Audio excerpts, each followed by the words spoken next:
Now, again, another prerequisite. There are several that are commemorated by the elder. The prerequisite of understanding is inner peace and stillness.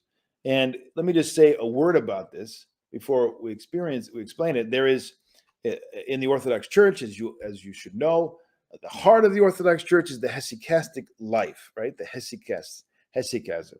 That's a term coined late, but it really describes the whole 2,000-year tradition of the ascetic life, the prayer of the heart, the Jesus prayer, which is the core of the life of the church, which is to basically be totally oriented night and day to Christ, to have Him being offered on the heart of the altar of your heart, to be a continual divine liturgy, as it were, a work of the people in the heart of each of us, and for that experience to be constant. That's the heart of the church. And it's wrongly called quietism in the West and rejected. I remember when I was looking into Orthodoxy 30 years ago in Wisconsin, I was talking to a Roman Catholic priest at the time, and I was wondering what I should do, because I was already going and spending a lot of time with those in the Latin Papal Protestant Confession. And I remember him telling me, well, they teach the heresy of quietism. I thought, what's that? I never heard of that. And he explained that as basically a indifference to the world. That's how he interpreted it. And a retreat from the world, and a fleeing from the world, and just being indifferent and fleeing, which of course is not the case at all. And that's still the worldly, when I was in Greece, the worldly Greek who didn't have any idea of the church would accuse the monasteries and the ascetics as being, like the various heterodox in the West, as being indifferent and escapism, which is not at all the case.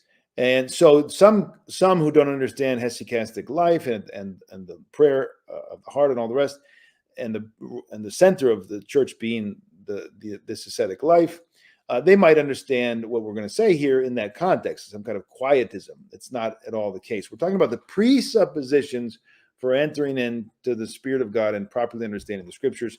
And so you have to have a still heart, right? The still small voice in the Old Testament came to the prophet. And in the depths of his heart, he heard the voice of God. In the quiet of his retreat, external and internal, the prophet communed and understood who God was. So the divine is experienced, according to Saint Gregory the Theologian, in a state of quiet, in a state of stillness, in a state of Hesychia. That's where the divine is experienced. That's why in the monasteries, they keep quiet. They don't have idle talk and long discussions. They don't sit and chat and jabber on, but they go quickly to their chores, to their prayers, to their keli, because that's their goal, is to experience the divine. And so they have to have external and internal Hesychia, stillness. And this inner peace and stillness is, of course, a prerequisite, because if you're constantly distracted internally and externally, how can you focus? How can you commune? How can you speak to God and hear God's voice? So we have to have both the external and the internal quiet in order to enter into the Word of God. We have to lay aside all earthly cares, as we say in the cherubic hymn in Divine Liturgy, and have inner peace and stillness in order to go deep into the Scriptures and into the Word of God.